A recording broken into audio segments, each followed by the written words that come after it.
Hello guys, welcome to all of you. As you know, I am Vikas Shrivastava और आज की जो हमारी क्लास है वो है बेटा एरर डिटेक्शन पे। जैसे कि आपको पता है कि हर एक एग्जामिनेशन में बहुत सारे नंबर ऑफ एरर्स आते हैं, कॉमन एरर, जो एक सेंटेंस को 4 या 5 पार्ट्स में डिवाइड किए जाते हैं और उसमें से एक सर्टेन पार्ट में कोई एक ग्रामेटिकल मिस्टेक होती है। ये भी हो सकता है कि गिवन सेंटेंस परफेक्टली फाइन हो, कोई भी एरर उसमें ना हो। अगर आपको ऐसा लगता है कि गिवन सेंटेंस में there is no any error, then you must go for option number D. That means the last option means what? The given sentence is perfectly fine, there is no error. तो guys, जितनी भी सारी classes हमने आज तक देखी है, जितने भी सारे रूल्स आप पढ़ते हो, उससे कहीं ज़्यादा इंपॉर्टेंट हो जाता है कि आप उसके ऊपर कुछ ना कुछ प्रैक्टिस करो। क्योंकि जब तक आप प्रैक्टिस नहीं करोगे, एज यू नो कि हाँ, बहुत ही एक फेमस डायलॉग आपने सुना होगा, practice makes a man perfect. If you wanna be a perfect man then you must do practice a lot and a lot. Okay guys, so आज की जो हमारी क्लास है, जो हमने शुरू किया है, वो है कॉमन एरर के बेसिस पे जो भी क्वेश्चन यहाँ पे मैं डिस्कस करने जा रहा हूँ that is related to only pronoun and adjective, जो कि प्रीवियसली किसी न किसी पेपर में पूछे गए हैं। सो जो आज का पहला क्वेश्चन है ये है कि not much people realise his sincerity. देखो इस सेंटेंस में बेटा ये क्वेश्चन एज इट इज आया था। इसमें हम ऐसे कर सकते हैं कि यहाँ पर देखो ध्यान से कि 4 पार्ट्स गिवन है। 4 पार्ट्स कौन कौन से हैं? एक है नॉट मच, ये फर्स्ट पार्ट हो गया। पीपल रियलाइज सेकंड पार्ट हो गया and third part his sincerity. And जो फोर्थ पार्ट है वो क्या है? No error. अगर आपको लगता है कि ये सेंटेंस परफेक्टली फाइन है then you go for option number 4। But यहाँ पर अगर आप ध्यान से देखो बच्चों तो आपको एक बात समझ आएगी कि पीपल जो होता है, पीपल हमेशा एक प्लूरल नाउन होता है। मैं यहाँ पर साथ ही साथ लिख देता हूँ कि अगर कोई भी नाउन प्लूरल है, प्लूरल नाउन जैसे कि something that is more than one, plural के लिए हमेशा आप अगर बहुत ज़्यादा की बात करना चाहते हो तो आप यूज़ करोगे मेनी। लेकिन जब हम बात करते हैं किसी एक अनकाउंटेबल नाउन की, जिसे गिनना पॉसिबल ना हो, जैसे मिल्क है, वाटर है, इसके लिए हम बेसिकली यूज़ करते हैं मच का। तो यहाँ पर अगर आप ध्यान से देखो तो पीपल तो बहुत सारे लोग होते हैं, तो पीपल के लिए हमें क्या यूज़ करना चाहिए? मेनी का। यानी कि इस पार्ट में एरर है, यहाँ पर मच की जगह मेनी होना चाहिए। बट साथ ही साथ आपके माइंड में एक क्वेश्चन और भी अराइज होता होगा कि सर यहाँ पर हिज का यूज़ किया गया है। हाँ, बेसिकली ये क्वेश्चन मैंने एज इट इज़ लिया, ये क्वेश्चन उस पेपर में रॉन्ग आया हुआ था। यहाँ पर जब आरटीआई लगाई गई थी तो वहाँ पर उनका आंसर था देयर, तो इसलिए मैंने क्वेश्चन एज इट इज उठा लिया है कि यहाँ पेपर में भी कुछ क्वेश्चंस होते हैं जिसमें कुछ ना कुछ मिस्टेक हो जाती है, क्योंकि ह्यूमन एरर हैं हम, और ये ह्यूमन बीइंग के साथ गलतियाँ हो ही जाती है। बट आपको करना क्या है कि पीपल प्लूरल है, so we must go for here many, क्योंकि मेनी का यूज प्लूरल नाउन के लिए होता है। I think this is very easy to all of you guys. और अगर आपको हमारी ये सारे लेक्चर अगर पसंद आती है तो आपको बिल्कुल हमारे चैनल को बुक हाईवे एजुकेटर को लाइक भी करना है, सब्सक्राइब भी करना है और शेयर करना बिल्कुल भी नहीं भूलना है। ठीक है गाइज, तो मूव करते हैं हम अगले क्वेश्चन की तरफ। जो नेक्स्ट क्वेश्चन है हमारा वो बेसिकली ये कहता है, देखो बच्चों जो भी यहाँ पर मैं आपको रूल्स लिखाऊंगा ये आपकी जिम्मेदारी है कि वो सारे रूल्स आप बिल्कुल ध्यान से पढ़ोगे और एक कॉपी में आप उसे नोट भी करोगे। देखो यहाँ लिखा गया है one should have their teeth checked every 6 months। तो देखो यहाँ पर जब मैं बात करूंगा वन की, वन का मतलब होता है कि एनी अननोन पर्सन। जब मैं कहता हूँ कि हाँ कि हर किसी को या फिर किसी को भी या फिर कोई एक पर्सन, तो कोई एक का जो सेंस आता है वो वन से आता है। तो बच्चों आपको ये याद रखना होगा कि अगर मैं वन लिखूं, ठीक है, और वन का अगर मुझे पोजीशन दिखाना है, पोजीशन का मतलब बच्चों क्या होता है? उसका अधिकार, तो उसके लिए हम यूज करते हैं वंस का। जबकि यहाँ पर क्या लिखा गया है? देयर, यानी कि यहाँ पर देयर नहीं होना चाहिए, यहाँ पर क्या होना चाहिए? One should have one's teeth checked every 6 months। क्योंकि देयर का यूज मैं कब करूंगा बच्चों? इतना तो पता होगा आपको कि देयर का यूज अगर मैं कभी भी करूंगा सेंटेंस में तो बेसिकली ये आता है किसके लिए? जब सब्जेक्ट क्या हो? दे हो। लेकिन यहाँ का सब्जेक्ट अगर आप ध्यान से देखो तो यहाँ तक का सब्जेक्ट क्या है? वन है, इसलिए हमें यहाँ पर वंस के लिए जाना होगा। ये सब जो रूल्स मैं लिखा रहा हूँ this are very very important rules. अगर आप इसे ध्यान से पढ़ो, अगर ये सारे रूल्स नोट डाउन करो, आप पेपर में बहुत ही कंफर्टेबल फील करने जाने वाले हो बच्चों। घबराने का बिल्कुल भी नहीं है, आप आराम से प्यार से मेरे साथ बने रहें, वीडियो को एंड तक देखें, आपको जरूर बहुत अच्छे से सारी चीज़ें क्लियर हो जाएंगी। So moving to the next question, if you see the next question is what? Next question है when one takes great risks they must be prepared for great losses. Once again यहाँ पर बात हो रही है कि वन कोई एक, तो कोई एक की अगर बात हो रही है, वन की बात हो रही है, तो वन के साथ तो दे नहीं आएगा, यानी कि वन होना चाहिए यहां पर, क्योंकि जब मैं एक अननोन की बात करूंगा तो वहां पर मैं दे का जब यूज करूंगा तो दे एक पर्टिकुलर लोग हो जाते हैं जो हमें पता है। जैसे मैं कहूं कि they are playing, they are singing, they are writing, तो यहां पर दे मुझे पता है कि मैं किसके बारे में बात कर रहा हूं, लेकिन सेंटेंस यहां पर स्टार्ट हुआ है वन टेक्स ग्रेट रिस्क। जब कोई बहुत ही ग्रेट रिस्क लेता है तो उसे जरूर प्रिपेयर्ड होना चाहिए ग्रेट लॉसेस के लिए भी, यानी कि यहां पर दे का यूज मैं बिल्कुल भी नहीं करूंगा, वन का यूज करूंगा, क्योंकि वन के साथ वन आता है या वंस आता है। So I think this is very clear to all of you guys. Now moving to the next question, Did he hear many news? Once again, आपको मैं बता देना चाहता हूँ, this question has been asked from you can say noun also and pronoun also। जैसे कि मैंने आपको बताया कि जब अगर मुझे प्लूरल के लिए कुछ यूज करना हो तो प्लूरल के लिए मैंने क्या बताया बच्चों, मेरे प्यारे बच्चों, मेनी का यूज बताया था। जी हाँ, बिल्कुल ठीक कहा आपने। और जब कोई चीज अनकाउंटेबल हो जाए तो उसके लिए मैंने क्या बताया था, उसके लिए मैंने बताया था मच का यूज करना। अब आप देखो ध्यान से, तो जो न्यूज होती है, न्यूज एक अनकाउंटेबल नाउन होती है, तो जब न्यूज अनकाउंटेबल नाउन है तो जाहिर सी बात है कि हम यहां पर मेनी का यूज नहीं करेंगे, यानी कि एरर फर्स्ट पार्ट में है। सर फिर यहां पर हम क्या यूज करेंगे, न्यूज को अनकाउंटेबल माना गया है इसलिए हम यहां पर यूज करेंगे मच का। अगर आप यहां पर मच का यूज कर दो तो सेंटेंस परफेक्टली फाइन हो जाएगा। देख रहे हो कितना आसान क्वेश्चन पूछा गया है, बहुत मुश्किल आपके पेपर में क्वेश्चन नहीं आते हैं, क्वेश्चन को थोड़ा सा घुमा करके दिया जाता है, इसीलिए आप पेपर में बैठ करके थोड़ा सा कंफर्टेबल फील करो, इसीलिए मैं ये प्रैक्टिस सेशन लेकर के आया हूं गाइस।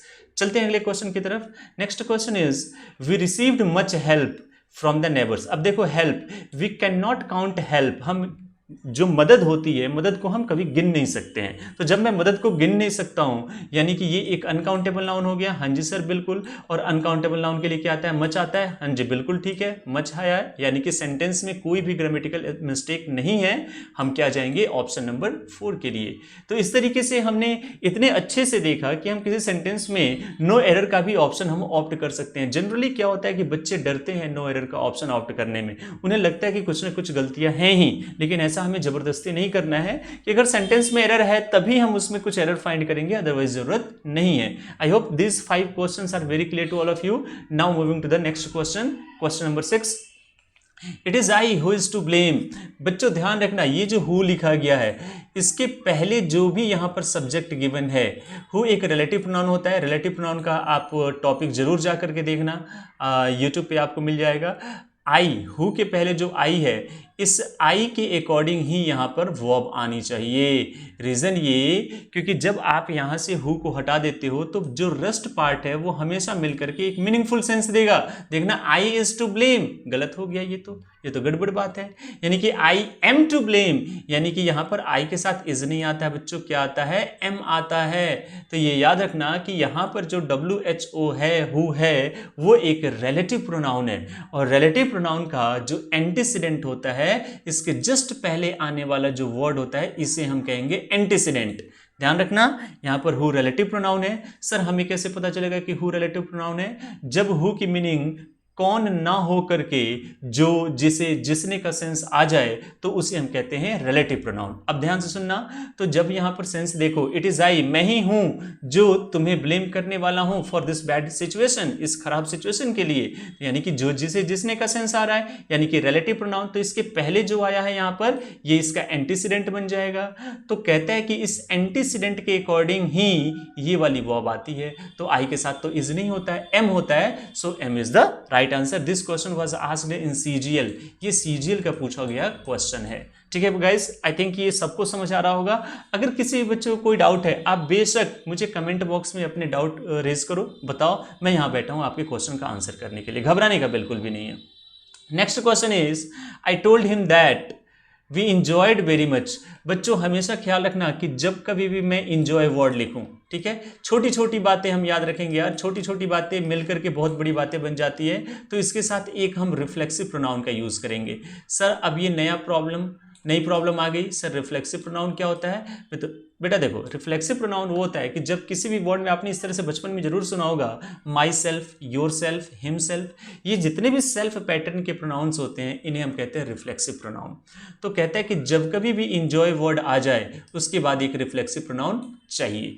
तो यहां तो देखो, इंजॉय के बाद यहाँ पर रिफ्लेक्सिव प्रोनाउन नहीं है, तो भाई रिफ्लेक्सिव प्रोनाउन हम रखे कौन सा, तो यहाँ का सब्जेक्ट देखो वी, और वी के लिए रिफ्लेक्सिव प्रोनाउन क्या होता है, आर सेल्व्स, यानी कि यहाँ पर क्या होना चाहिए, आर सेल्व्स होना चाहिए, तब जाकर के सेंटेंस हमारा करेक्ट हो जाएगा। यानी हम क्या कहेंगे, I told him that we enjoyed ourselves very much at the party. This is the most important question. अब बिल्कुल याद रखोगे, इंजॉय के बाद एक रिफ्लेक्सिव प्रोनाउन का आना मैंडेटरी होता है, और वो रिफ्लेक्सिव प्रोनाउन कौन सा होगा, वो डिपेंड करता है कि सेंटेंस का सब्जेक्ट क्या है। So it is very clear to all of you. Now moving to the next question. I think आप लोग को ये देखने में थोड़ी सी प्रॉब्लम हो रही होगी, तो ये मैं थोड़ा सा रब कर देता हूँ।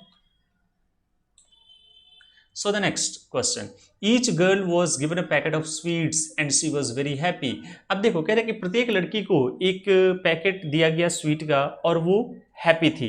क्या एक लड़की हैप्पी थी या सारी लड़कियां हैप्पी थी? जब मैं बात करूंगा ईच की, तो ईच कहता है कि दो या दो से ज़्यादा के ग्रुप में प्रत्येक। इसका मतलब ये है कि ग्रुप वहाँ पर जरूर दो या दो से ज़्यादा का होगा, और अगर मैं प्रत्येक को मिठाई के एक पैकेट देता हूं तो एक लड़की तो हैप्पी नहीं होगी, सारी लड़कियां खुश हो जाएंगी। तो यहां पर सी का यूज ना करके अगर मैं यहां पर दे का यूज कर दूं कि हाँ दे का मतलब क्या हो गया कि जितनी भी लड़कियों को दिया गया वो सारी लड़कियां खुश हो गई, तो यहां पर दे और दे के साथ क्या आता है, वर आता है।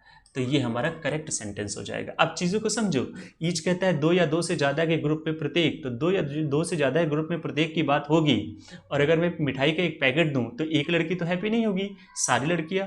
तो मैं कह सकता था यहाँ पर दे वर हैप्पी या ऑल वर हैप्पी, सभी खुश थे, या फिर दे वर हैप्पी। तो ओवरऑल बस मुझे इसमें तो टिक कर देना है, लेकिन यहाँ तो साथ ही साथ मैं इसे मॉडिफाई करके भी आपको बता रहा हूँ, इंप्रूव करके भी बता रहा हूँ, ताकि आपके पेपर में इंप्रूवमेंट के भी क्वेश्चन पूछे जाते हैं। ठीक है गाइस, अगर कोई डाउट होगा मुझे बिल्कुल आप कमेंट बॉक्स में अपने डाउट रेज करो। Next question, my self. देखो बेटा, अभी मैंने बताया ना कि हम my self, him self, her self, ये कभी भी किसी भी सेंटेंस का सब्जेक्ट नहीं बन सकते हैं। तो यहाँ पर क्या करना चाहिए, यहाँ पर देखना सेंटेंस का तो ये सब्जेक्ट बन गया, तो यहाँ पर क्या होना चाहिए कि ही एंड, और माई सेल्फ का मतलब क्या है, यानी कि अपने बारे में बातें कर रहा है, आई। अब आप कहोगे सर आपने ही और आई क्यों किया, आपने आई और ही क्यों नहीं किया? देखो बेटा, धीरे धीरे आराम आराम से आप समझते जाओ, सारी चीज़ें मैं क्लियर करूंगा। ये जो ही है इसे थर्ड पर्सन माना जाता है, और जो आई है, आई को माना जाता है हमारा फर्स्ट पर्सन। तो बच्चों ख्याल रहे एक छोटी सी बात का, छोटी सी बात वो कौन सी है कि जब कभी भी आप एक से ज़्यादा सब्जेक्ट लिखोगे तो पहले सेकंड पर्सन, थर्ड पर्सन और फर्स्ट पर्सन। तो देखो यहाँ पर सेकंड पर्सन तो है नहीं, तो ऑर्डर क्या बच गया, 3 and 1, तो हमने कर दिया यहाँ पर third person then first person. This is perfectly fine, कोई इशू नहीं है, कोई टेंशन नहीं है। यही छोटे छोटे रूल्स आप याद रखो, और वीडियो को बार बार पॉज करके देखो, चीज़ें जो भी मैं बोल रहा हूँ वो सुनना आपके लिए काफ़ी ज़्यादा इंपॉर्टेंट होगा। Okay, moving to the next question. मैं ये रब कर देता हूँ सो दैट आपके लिए थोड़ा सा आसान हो जाएगा चीज़ों को देखना और समझना। Okay, the Ganga is a river whose origin. देखो, जब किसी एक लिविंग थिंग के बारे में बात होती है तभी हम हुज का यूज़ करते हैं। अगर मुझे किसी एक नॉन लिविंग थिंग के बारे में बात करनी है तो हम विच का यूज़ करेंगे। यानी कि इस पार्ट में एरर हो गया, सर एरर तो मान ली हमने, लेकिन इसे सुधारेंगे कैसे, हम विच का यूज़ करेंगे। तो इसको मैं कैसे लिख सकता हूँ, इसे मैं लिखूंगा द ओरिजिन, पहले तो मैं लिख दूंगा ओरिजिन, ठीक है, ऑफ लिखूंगा द ओरिजिन ऑफ विच। ठीक है, आप एक और भी एग्जांपल सुनना, पेपर में आया हुआ है। विच का यूज हमने किया क्यों, क्योंकि यहाँ पर रिवर जो है वो एक नॉन लिविंग थिंग है। अच्छा, एक एग्जांपल और भी मेरी सुनो, कहा जाता है कि this is the road whose inauguration was done. This is the road whose inauguration, तो देखना यहाँ पर हुज किसके लिए आ गया, रोड के लिए। रोड तो एक नॉन लिविंग थिंग है, तो वहां पर हम बेसिकली क्या करेंगे, फिर से हमें विच का यूज करना होगा। This is the road the inauguration of which. इस तरीके से जब आप करोगे तो चीजें आपके लिए बहुत ज्यादा क्लियर होती चली जाएंगी। ठीक है गाइस, आप वीडियो बार बार पॉज करके देखो, बहुत मजा आएगा आपको। Next question, my friend is laborious and intelligent isn't it. भाई जब माई फ्रेंड की बात हो रही है तो देखो बेटा, ये क्वेश्चन टैग का क्वेश्चन है, तो यहाँ पर जो भी सब्जेक्ट होता है माई फ्रेंड, उसके अकॉर्डिंग हम यहाँ पर क्या रखते हैं, एक सब्जेक्ट रखते हैं, एक प्रोनाउन रखते हैं। ये जो सब्जेक्ट है उसके अकॉर्डिंग यहाँ पर एक प्रोनाउन आना चाहिए। तो माई फ्रेंड में भी मेल भी हो सकता है और फीमेल भी, तो जब दोनों में से किसी एक की भी पॉसिबिलिटी है तो वहाँ पर हम किसको प्रेफरेंस देते हैं, ही, यानी कि मेल के के यूज को हम प्रेफर करते हैं, यानी क्या हो जाएगा, इजंट ही, बिल्कुल ठीक है। अगर कोई कहना चाहता है कि नहीं मुझे सी का यूज करना है, कर सकते हो, इजंट सी। मैंने क्या कहा, आपको सिर्फ एरर पता करना है कि कौन से पार्ट में एरर है, आपको इसे मॉडिफाई नहीं करना है। यहां पर हम चूंकि प्रैक्टिस कर रहे हैं, सीख रहे हैं, इसलिए साथ ही साथ मैं आपको इसे सही करके भी दिखा रहा हूं। ओके गाइस, तो यहां पर या तो हो सकता है इजंट ही या फिर इजंट सी, बिल्कुल आसान है। याद रखना कि इस सब्जेक्ट के अकॉर्डिंग यहां पर एक प्रोनाउन चाहिए होता है। Okay, now moving to the next question. It is difficult to say who is the better of the two players. This is the most important question. देखो, जब कभी भी सिलेक्शन की बात हो, ध्यान रखना, सिलेक्शन के लिए मैं आपको 2 पॉइंट बता रहा हूं, दोनों बहुत ही इंपॉर्टेंट है। एक तो आप यूज करोगे the plus comparative degree. The plus comparative degree का अगर आप यूज करते हो तो ये क्या बताता है, सिलेक्शन। तो देखो, बेटर के पहले क्या आ गया, द, यानी यहाँ पे क्या हो रहा है, सिलेक्शन हो रहा है। और सिलेक्शन के लिए ही हम बेसिकली यूज करते हैं विच का। ये बिल्कुल इंपॉर्टेंट पॉइंट है। बच्चे कई बार यहां से गलत समझ लेते हैं कि सर विच का यूज तो नॉन लिविंग थिंग के लिए होता है। नहीं, जब आप सिलेक्शन करो तो लिविंग या नॉन लिविंग थिंग किसी भी चीज में सिलेक्शन कर सकते हो। तो सबसे पहले हमें पता होना चाहिए कि सिलेक्शन हो रहा है कि नहीं हो रहा है। हाँ जी सर हो रहा है, क्योंकि यहाँ पर कंपैरेटिव डिग्री से पहले द आ गया, यानी कि सिलेक्शन है, और सिलेक्शन है तो वहां पर क्या आना चाहिए, विच आना चाहिए, यानी कि कौन से पार्ट में एरर है, बी पार्ट में एरर है। अगर मैं सही करूं तो यहाँ पर क्या करूंगा, हु की जगह पे अगर मैं यहाँ विच का यूज करूं तो हम 1 नंबर लेकर के पेपर में जरूर पास हो जाएंगे। ये सब जो पॉइंट्स मैं बता रहा हूँ, ये सब पॉइंट्स आप बिल्कुल लिखते रहना। और एक चीज़ मैं आपको और बता दूं कि जब कंपैरेटिव डिग्री के पहले आप द का यूज़ करते हो तो ये सिलेक्शन तो होता है, लेकिन in the group of only 2।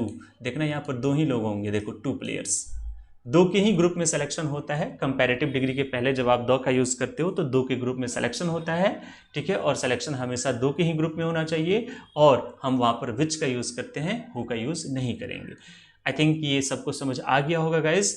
अगर समझ आ गया है तो बुक हाइव एजुकेटर को छोड़ करके जाने की ज़रूरत नहीं है। लाइक करो, सब्सक्राइब करो, शेयर करो, और कमेंट बॉक्स में ज़रूर अपने वैल्यूएबल फीडबैक दो, ताकि हमें भी पता चले कि कहाँ पे कमी है, ताकि हम उसे इसको सुधार सकें। आपके जो भी वैल्यूएबल फीडबैक होंगे, जो भी सजेशन होगा, डेफिनेटली हम उसे अगली ही वीडियो से उसे हम इम्प्लीमेंट करेंगे गाइज, ठीक है। मैं इस पार्ट को रब कर रहा हूँ सो दैट अगला क्वेश्चन आपको ईजिली विजिबल हो। ओके गाइज, चलो देखते हैं अगला क्वेश्चन हमारा क्या है। It is the best which the government can do. देखो बेटा, यहां पर जब भी द बेस्ट आ जाए, द बेस्ट का मतलब क्या होता है, सुपरलेटिव डिग्री। तो सुपरलेटिव डिग्री के लिए हमेशा आप याद रखना विच का यूज नहीं होता है, दैट का यूज होता है। ये आप फिर से याद रखना, ये हैट नहीं है, ये दैट है। हाँ जी, this is the best that the government can do for the downtrodden, यानी कि कौन से पार्ट में एरर था, बी पार्ट में। अब ये जो बात मैंने आपको बताई है, आप मेरी बातें सुन रहे हो, ठीक है। तो बिल्कुल आपको क्या करना है, वहां पर क्या समझना है कि जब भी सुपरलेटिव डिग्री आ जाए तो उसके लिए हम सिर्फ दैट का यूज करते हैं, विच का यूज नहीं होता है। Next question, neither of the two friends, neither of the two friends has got there. देखो, निदर ऑफ के बाद से 2 आ गया, बिल्कुल ठीक है। निदर का यूज 2 के ग्रुप में होता है, और इस पर मैंने एक सेपरेट लेक्चर भी मैंने दिया है, आप बिल्कुल जाकर के यूट्यूब पर सर्च करना, आपको मिलेगा बुक हाइव एजुकेटर पे, कि निदर का यूज 2 के ग्रुप में होता है, ठीक है। लेकिन वर्ब हमेशा सिंगुलर आती है, ये भी ठीक है। यहाँ प्रोनाउन भी सिंगुलर आता है, यानी कि देयर तो प्लूरल होता है। तो यहाँ तो फ्रेंड्स, यानी कि आपको होगी सर फ्रेंड्स तो यहाँ पर प्लूरल है, नहीं, ये कहना चाहता है कि 2 में से 1 भी नहीं। तो 2 में से 1 भी नहीं, यानी कि वो तो प्लूरल होगा ही नहीं। तो यानी कि यहाँ पर मुझे यूज करना होगा कुछ सिंगुलर। तो सिंगुलर या तो मैं मेल के लिए यूज कर सकता हूँ या फिर फीमेल के लिए, क्योंकि फ्रेंड्स तो मेल भी हो सकता है और प्लूरल भी। तो या तो मैं यहाँ पर यूज कर सकता हूँ हिज का, या फिर मेरी मर्जी हो मैं यहाँ यूज कर सकता हूँ हर का। लेकिन ओवरऑल मैंने फिर से कहा कि आपको सेंटेंस को मॉडिफाई नहीं करना है, इंप्रूव नहीं करना है, आपको टिक करना है कि कौन से पार्ट में एरर है। तो बी पार्ट में एरर है, दैट्स इट।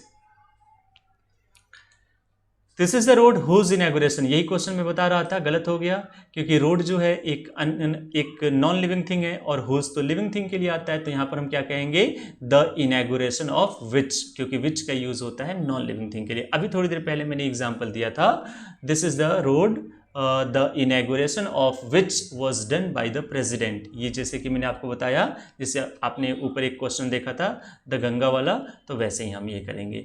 यानी कि अगर आप मुझे सुन रहे हो तो लिख सकते हो, क्या लिखोगे यहाँ पर, द इनॉग्रेशन ऑफ विच, ठीक है। ऐसे हमेशा आप ध्यान रखना, ऐसे सेंटेंस इंप्रूवमेंट में भी काफ़ी सारे क्वेश्चन पूछे गए हैं, द इनॉग्रेशन ऑफ विच, क्योंकि यहाँ पर एक नॉन लिविंग थिंग है। चलते हैं अगले क्वेश्चन की तरफ बच्चों। कह रहे कि many women reconcile to the demands of their in laws, perfectly fine है, कोई टेंशन नहीं है। यहाँ पर इन लॉज का मतलब क्या कहना चाह रहा है कि प्लूरल बना दिया यहाँ पे। तो वैसे अगर इनके पहले यहाँ पर होता मदर फादर कुछ भी तो ये गलत होता, लेकिन इन लॉज यानी कि उनके इन लॉज की संख्या बहुत सारी है, इसलिए सेंटेंस में नो एरर है, परफेक्टली फाइन है।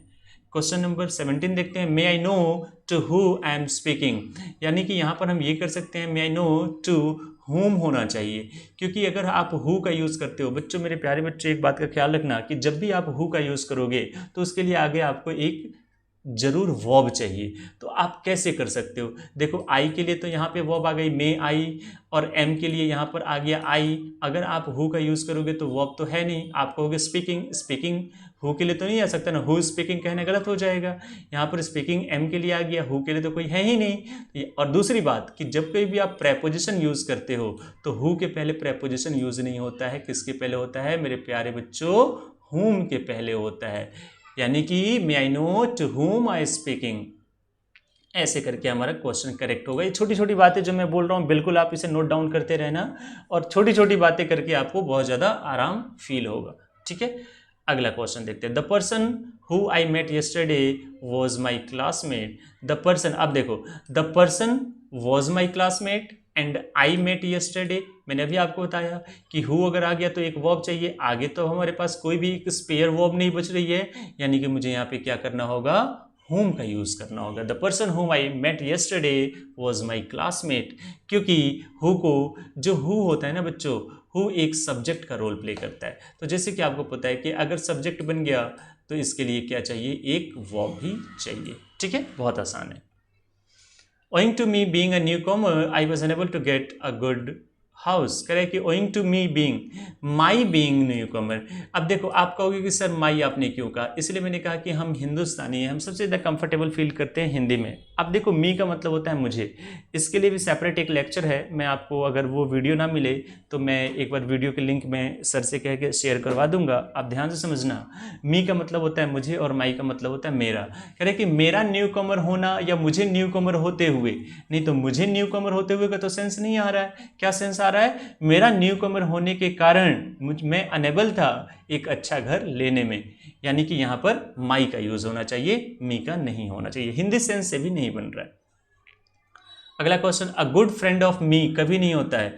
आप कभी भी ऑफ यूज करोगे, अगर आप ऑफ यूज करते हो तो ऑफ के बाद या तो आप अलाउड हो माइन के लिए, आर्स के लिए, ठीक है, योर्स के लिए, हर्स के लिए, लेकिन कभी भी आप मी के लिए अलाउड नहीं हो, यानी कि यहाँ पे क्या होना चाहिए, owing to be, sorry, a good friend of mine. This is perfectly fine. तो गाइज आई होप ये 20 क्वेश्चन आपको समझ आया होगा, और इस 20 क्वेश्चन के बेस पे जितने भी रूल्स हैं आपको मिले हैं, जितनी भी रूल्स आपने मेरी जुबान से सुने हैं, आप उसे बिल्कुल याद करना, आपको बहुत अच्छा फील होगा। और कोई भी डाउट हो कमेंट बॉक्स में कमेंट जरूर डालो, मैं सारे कमेंट्स पढ़ूंगा आपके। ठीक है, so thank you very much for listening to me. अगर आपको हमारा चैनल पसंद आता है तो इसे लाइक करें, सब्सक्राइब करें और शेयर करना बिल्कुल भी ना भूलें। Thank you very much guys, thanks a lot.